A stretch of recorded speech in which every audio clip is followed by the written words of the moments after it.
Hey, I started up early. How about that? It's pretty remarkable. Hello, everyone. This is Andy, lefty and righty, right here.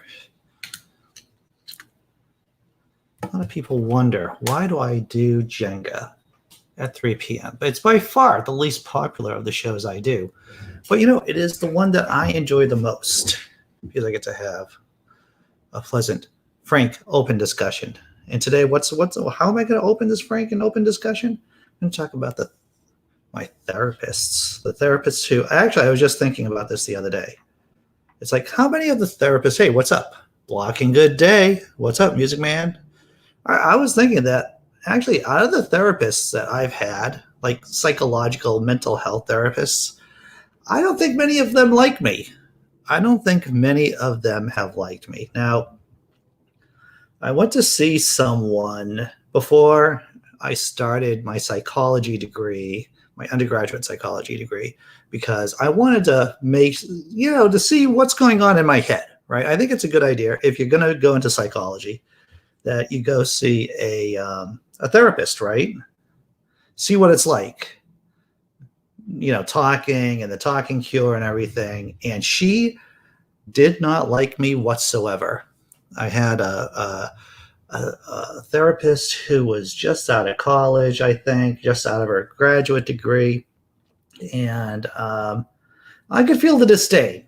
I could feel the disdain from her side there, from her. And my marriage and the marriage therapist that my ex-wife and I went to for 12 years off and on, 12 or 15 years out of the 20-year marriage, off and on. We were probably in it for 10 years solid, hard pressed, weekly stuff. And by the end of that, let me tell you, at the end of the marriage therapy, he did not like me at all.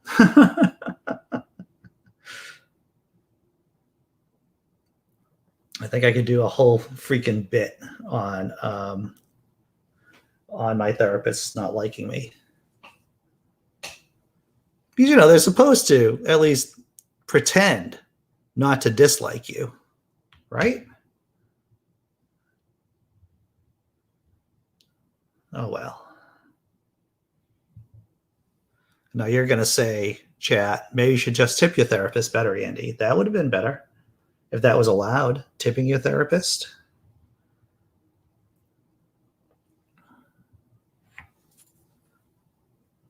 I don't know what you would, maybe, a couple of bucks, a couple of shekels, maybe something to show your appreciation, but I don't think that's really ethical.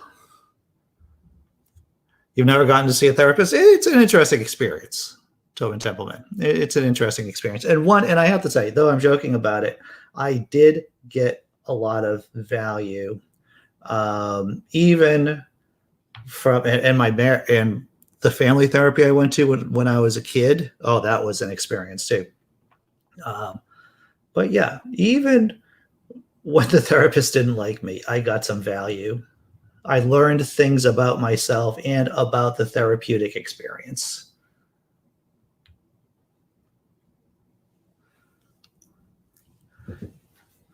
Yeah, it's not a bad idea. Not a bad idea. So, I was just thinking about that the other day. It's like, I think a majority of my therapists don't like me that I've had in the past.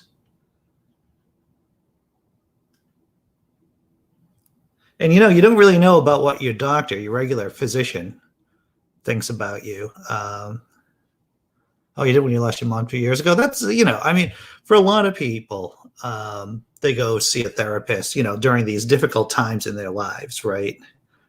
When they have these kind of stressful events.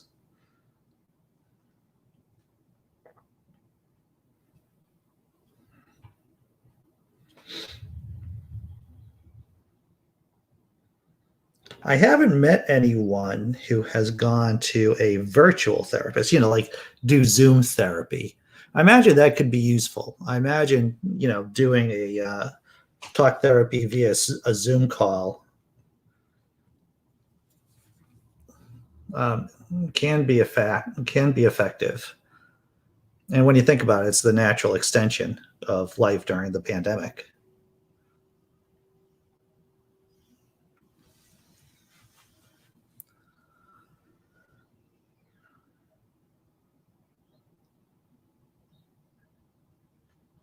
So when I was in, when my parents brought us to family therapy, I had a duck and cover mentality because, um, as I said on my dating profile when I was dating, best pick of a bad lot. I didn't actually say that, but I felt like that's what I was communicating. Still awake. What the?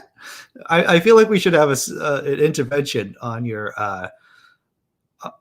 rhythms there. Your wake sleeping rhythm, Sammy. Wow, wow. Tons of my therapist, Dr. Block, he just falls apart whenever I start talking. Yeah.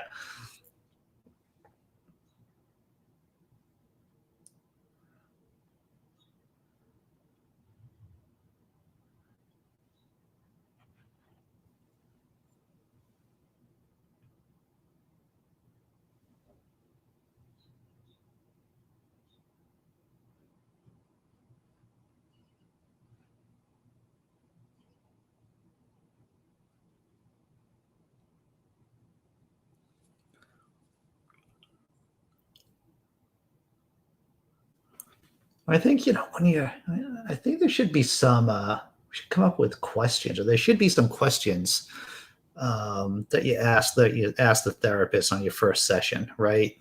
Kind of like kicking the tires of checking out a car, like see where they're at, see what they think, see if it's a good fit.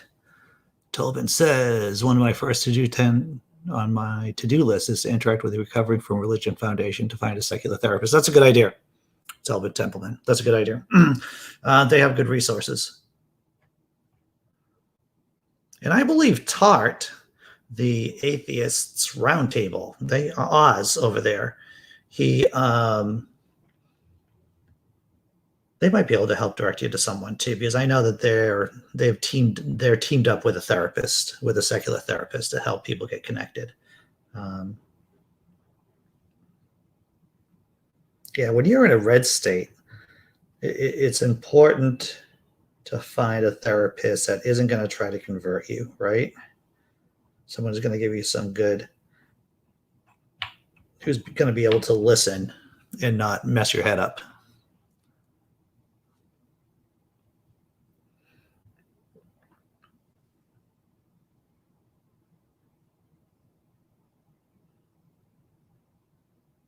So when we went to family therapy, this is when I was like maybe 12 or so. My sister must have been 15.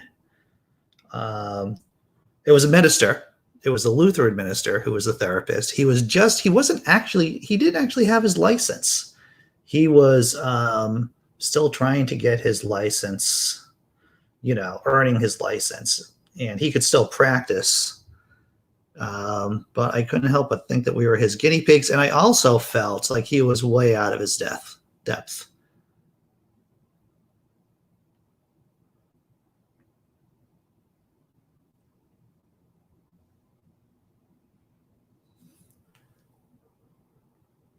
Nice guy, though. Nice guy, but don't know if the Hall family was what he signed up, if he knew what he was getting himself into. You're my therapist, Andy? The Block Tower is all of our therapists. Dr. Tower. They call him Dr. Tower. Oh, man, I should turn off my phone. Here we go. I'm doing being on the Free Thought Profit Show podcast on Sunday at 2 p.m. We're going to talk about, and you know me, I don't like getting involved into the atheist drama that goes online. But my friends over at the Free Thought Profit have been really doing some good work on Atheist Alliance International, AAI, I don't know, and about the fiasco going on over there. So they asked me to come on to share my thoughts. They have new information, and so I'm going to go on their show at 2 p.m. Eastern on Sunday.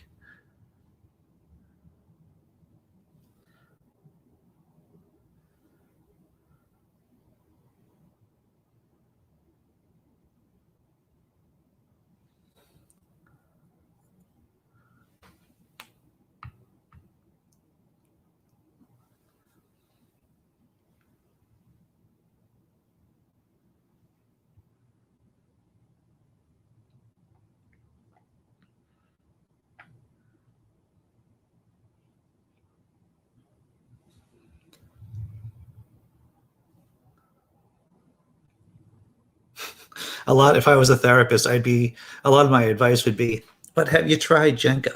Have you tried Jenga? It might be therapeutic for you. Yeah, Tobin Templeman. I'll be doing a lot of listening. I'll be making a few comments. Oh, Barry Purcell. Barry, who was on Atheist Drinking Out Loud. Really funny guy, really fast writer, Irishman from the Republic of Ireland. He'll be on as a guest too. Always like hanging out with those guys.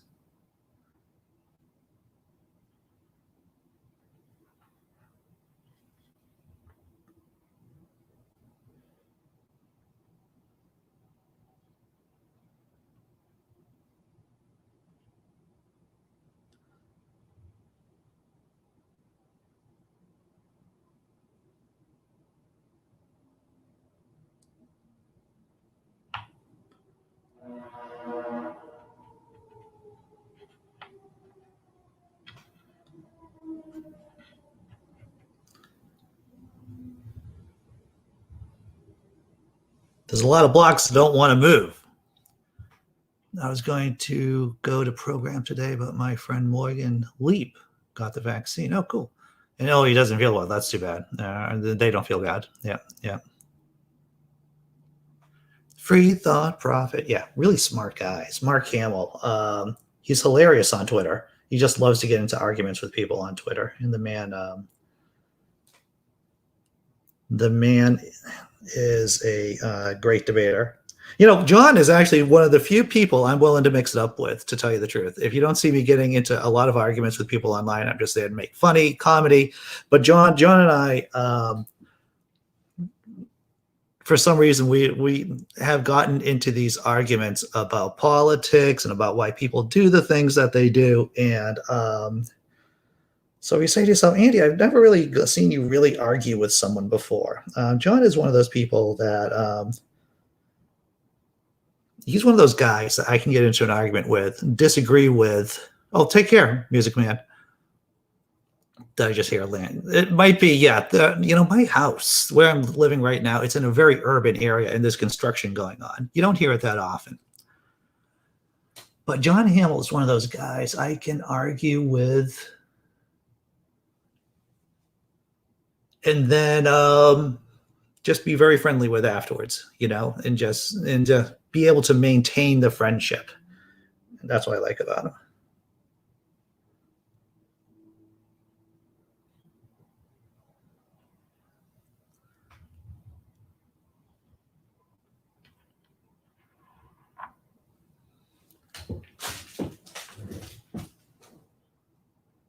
So I just read an article about a man who was in Austria. My friend Morgan drives me crazy every Tuesday. A man got fined for farting in Austria, and his court battle is winding through the justice system over there. Just wrote a post about it on the blog, laughing in disbelief. It seems like in Austria, from what the article says, and it's from a legitimate news source, Vice, is that I guess you can the police can just ask you for your papers, basically. The police were doing a routine ID check or whatever, and this guy lifted up a butt cheek. He was sitting on the bench outside and just farted, and he got fined 500 euros for it, which seems like BS to me. Cop said the dude farted on him, but he didn't fart on him. From what the report says, from what the article says, the guy just lifted up a cheek and just farted, and seemed like it was really funny, to tell you the truth. The cops asking him, "Where's your papers? This is a routine identity check," and the guy just farts, and everyone and all of his buddies laughed. I just think the cop didn't like anyone laughing at him.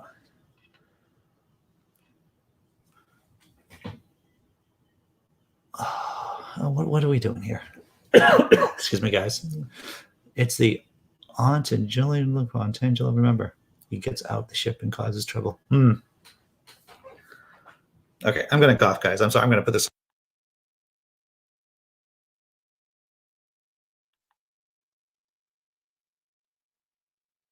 All right, good. It's funny when my dog farts when he's lying down. He'll get up and go somewhere else. That is funny, right? And then you got to ask yourself, because smell is the prime sense for most dogs, as I understand dogs. And so they must smell their farts, or farts in general, pretty strongly. Like, it must be really powerful for them.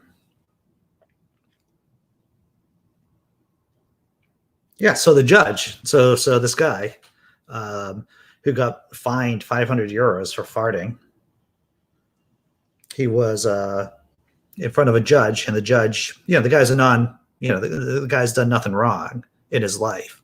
He has no criminal record, and he's just cracking a fart and a joke at the same time. So the judge brought him down from 500 euros to 100 euros, and the guy's like, "Yeah, I'm still appealing this. I'm appealing my case." And what I would love for this to happen, what I'd love for this is for this case to go up to the EU Human Rights Court. I'm sure there's an EU Human Rights Court somewhere out there. And this man would be arguing the right to fart, in the European Union Human Rights Court. Oh, I see what that is. Plausible deniability. That's why I think some people have dogs, right? So they can say, "Hey, that wasn't me. That was the dog."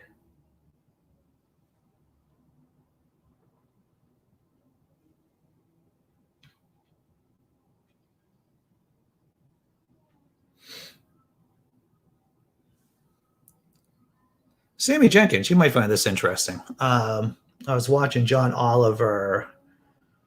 I think it's the most recent John Oliver episode, and he did his main story was about nursing homes here in the States, and how surprisingly corrupt they can be, as well as assisted living facilities.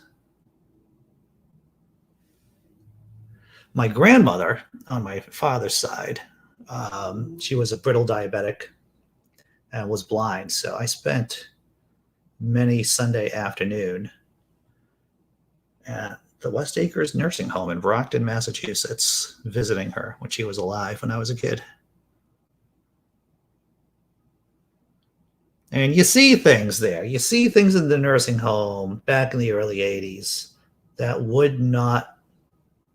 was just wrong then.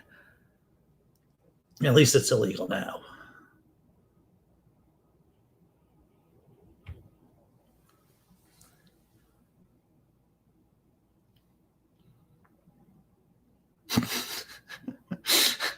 Life hack.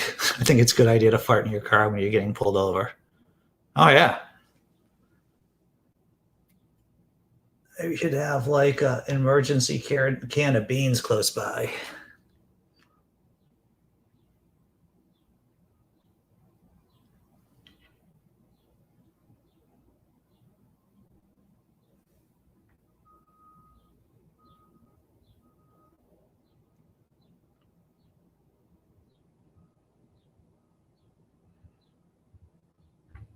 Oh, no, don't fall. Don't fall. See, I asked it not to fall, and so it didn't. Who says magic isn't real?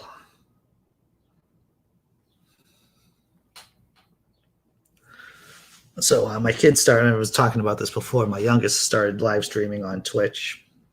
She is quite talented with drawing. And I feel pretty sure she'll be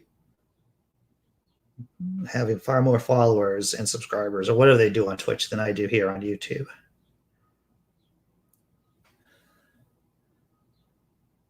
Am I jealous of her talent? Parents shouldn't be jealous of children. Jenga time. Sorry, I was busy folding laundry. Folding laundry. Yep, that happens.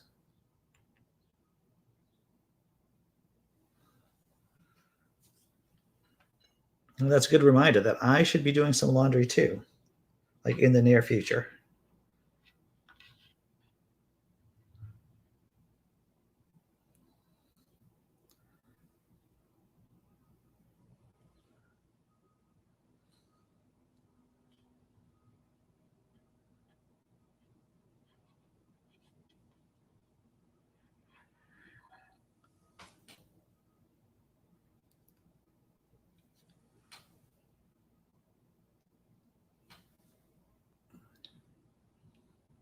Tell you the truth, if I ever go to therapy again, I think I should have like a sheet of just important facts about Andy, and this is what you can expect from therapy. Kind of like a warning bulletin.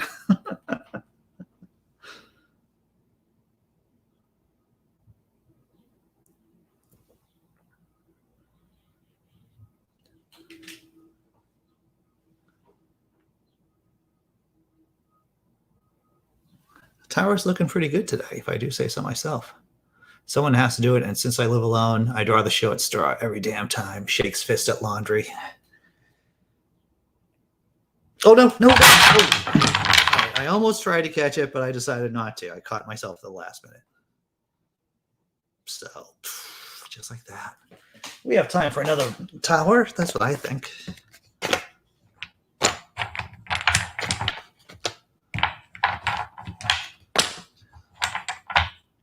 So I will tell you this, once I start working, I won't be able to do this gig. I won't be able to do this Jenga at 3 p.m. anymore. In like 2 weeks or so, because I'll be working at that time. I know. I'm not happy about the idea either. But so yeah, I'll still be able to do the morning shows. I'll still be able to do the late night shows. But maybe I'll do an evening show too. I don't know, since I won't be doing Jenga. I don't know.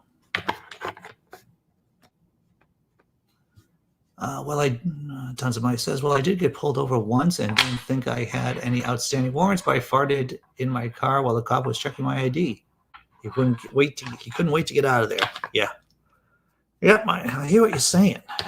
I know, not at this time at least. I mean, I do enjoy this.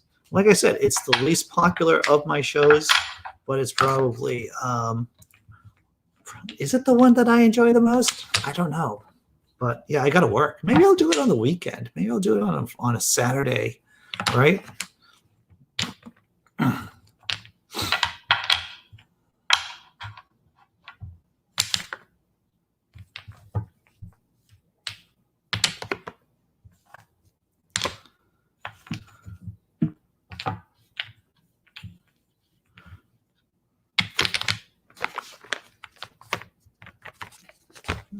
All right.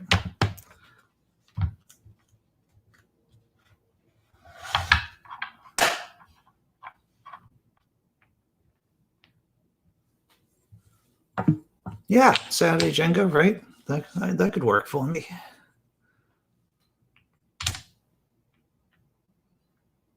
Alrighty. Start off with left.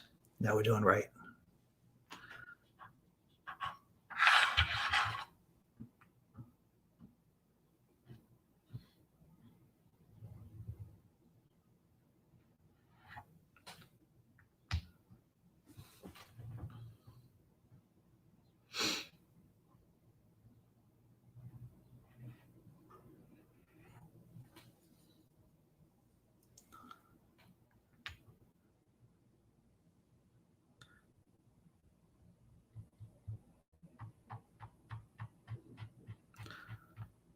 I will say this, that with my kids getting older, when my kids were younger, there'd be all kinds of things to do over the weekend, right?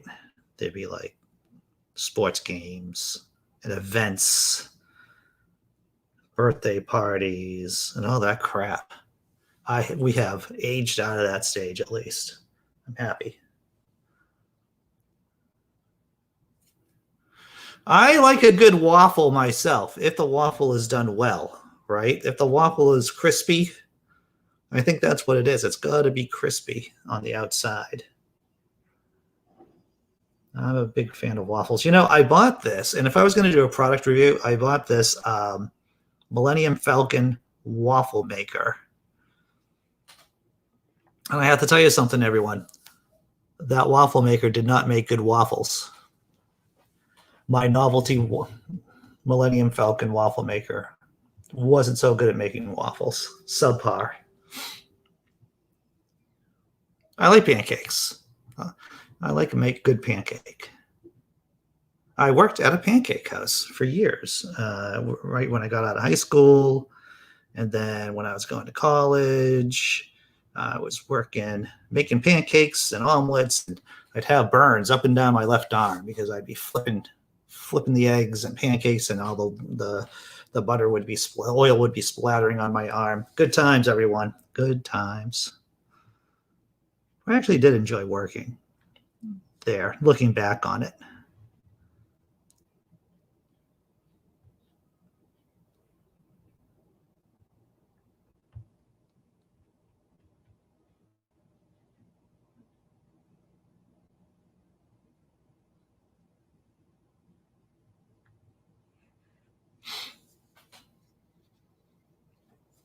Right. You know what I like too are crepes. I like a good, my kids like the crepes. My girlfriend likes the crepes. They're relatively easy to do. It's all in the spatula movement, right? The flipping and everything.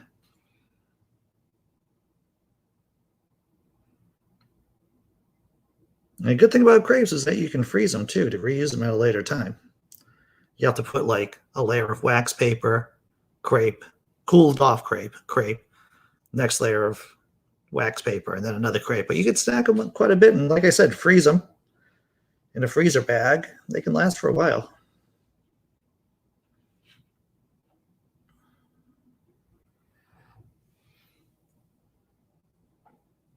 Okay, there you go. Right. So blazing, when you say a pancake, you mean a crepe. All right, so riddle me this. Yeah, on when we say pancake, we mean the thick, fluffy pancakes, right? The crepes are crepes. They're thin, typically thin. You could have your dessert crepe. You have a good old-fashioned meal crepe. Well, the last crepes I made was with what, Swiss cheese, I think, and asparagus. Some sautéed asparagus, some cheese. You throw it in the crepe. Came out very nice.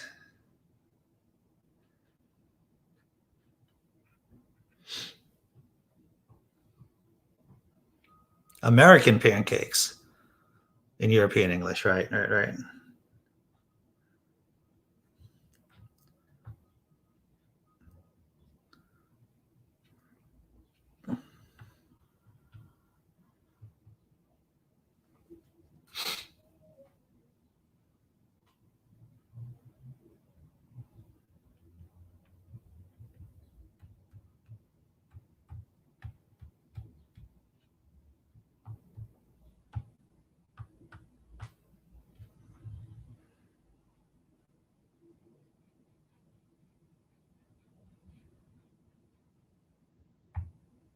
Perfect.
Almost fell, but it did not.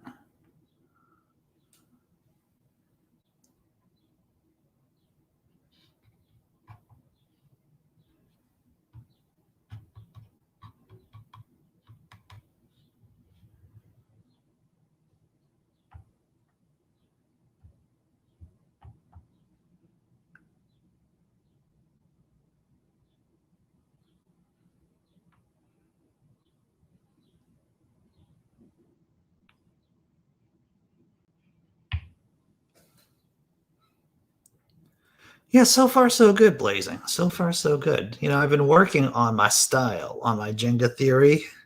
So I'm trying to get one block per level.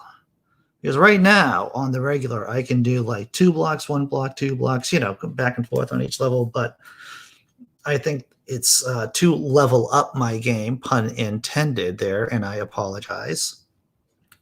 The goal is to do 1 block per level. And then I will ascend to blockhood, to divine blockhood.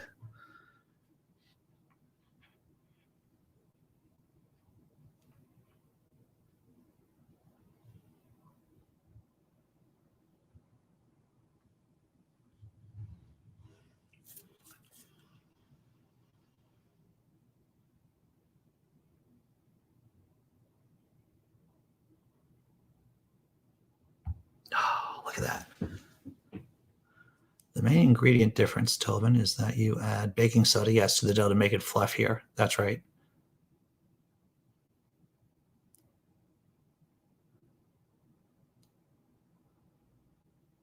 Oh, that's good, Tobin. Good strategy.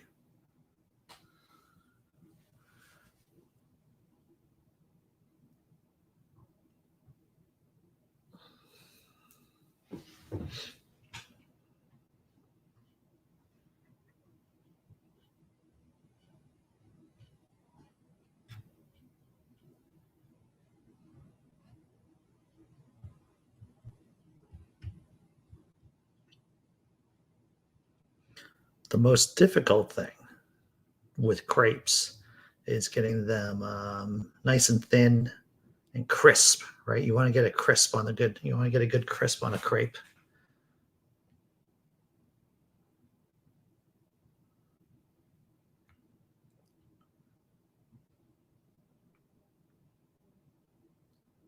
If we're talking about food, I don't know if I've mentioned this. Um, is that whenever I order cheesecake out now in public, or when I eat cheesecake at home, I let it sit at room temperature for a while. Because, and I'll tell you the story behind this. So, my girlfriend and I, we were in New York City. This is before the pandemic, of course. And we went to Katz's. I think it was Katz's, the diner where they give you the $60 sandwich. They're insane. Or maybe it was somewhere else. I think it was Katz's, and we got a piece of cheesecake too. And so, I don't know. We took so we had the cheesecake in the car, and of course, the car was like, car temperature, room temperature. And we ate the cheesecake later, and oh my fictitious god, room temperature cheesecake is so superior to chilled cheesecake. So now what I'll do, if I'm going to have cheesecake for dessert, I will order the cheesecake early and let it sit on the table, warming up, so that when I'm done with my meal, I'm going to have nutritious and delicious cheesecake at just the right temperature. And there's actually a hidden cult, everyone. There is a cult of people who do this. There's a cult of people who like their cheesecake warm, who have discovered it. Edward Norton, the actor, he was in the movie Motherless Brooklyn, and he ordered the cheesecake warm. Like not heated, but just let it sit there for a while. You have a fat plan, a flat pan for pancakes. That's a good idea. Yeah, you got to have the right tool for the right job, right, Blazing?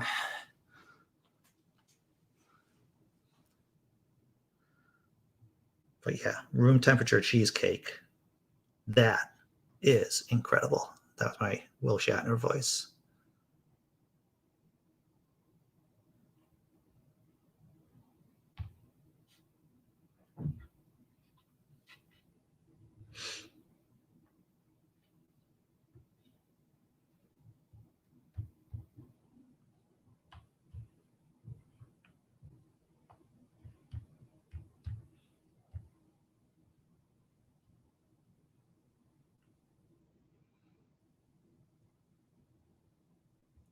This looks very unstable right here. It's very unstable. I'm going to try to stabilize it. He says, not very confidently. Hey, look at that. Stability achieved. Kind of, sort of.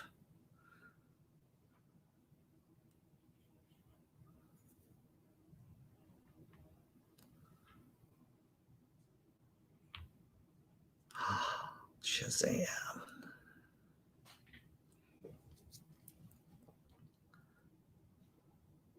It's more fluffy. I do that as well with my cheesecake. Oh, yeah. Yes. I don't know why, but we don't have any cheesecake here. Well, that's odd. You would think there would be cheesecake in a Danish bakery.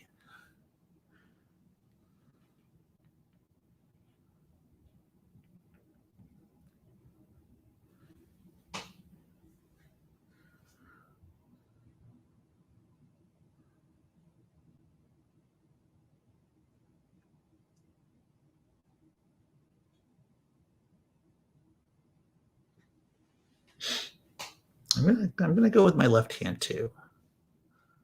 I'm gonna break in some rules here, but oh, that's great. That is fantastic.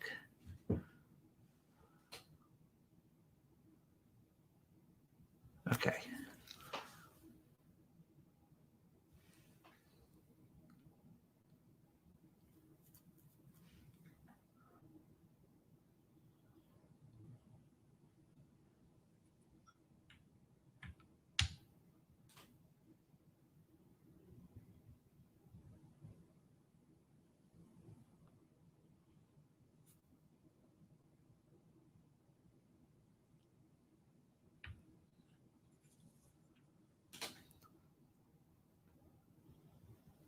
Look at that, huh? Wow, you guys, I have to build. All right, let's go up a little bit further here. If the U.S. crumbles and disappears, you can all rest assured the knowledge you gave the world one good thing. Donuts. Oh, yeah. Yeah, indeed.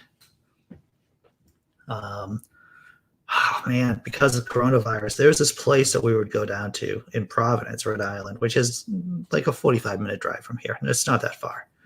And it was one of the best donuts. You can get a really good donut.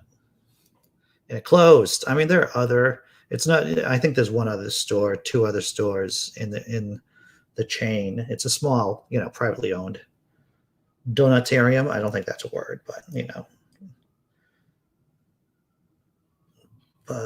we would stay at this hotel right in the cool section of Providence, and then go to the donut place in the morning. And now that place is gone. No.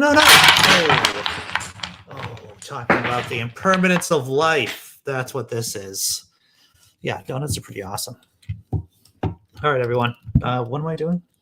I guess I'm just muddling through today, like all of us. We're muddling through. Even people who act like they have it all together, I think they're just muddling, to tell you the truth.